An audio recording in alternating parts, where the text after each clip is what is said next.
Magandang araw mga kagabay, ngayon po yung August 7, 2025, araw po ng Huwebes. Tinatanong ng Panginoon ng kanyang mga alagad kung papaano siya nakilala ng mga tao. Ganon din mismo ang kanyang mga alagad, tinanong niya kung sino siya para sa kanila.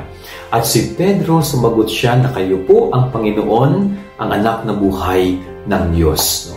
Ipinahayag ni Pedro ang kanyang pagkakilala sa ating Panginoong Jesus. Tayo rin po bilang mga tao na inaasahan din ng Panginoon na ipahayag natin kung sino siya. I-confess natin kung ano ang pagkakakilala natin kay Jesus. At sana ho, sa pagpapahayag natin ng ating pagkilala sa Kanya, maliwanag sa atin kung sino siya. Ang Diyos na buhay at anak ng Ama. Yan ang ating gabay-aral ngayong maghapon. God bless po sa inyo lahat. Pagpalain kayo ng Panginoon.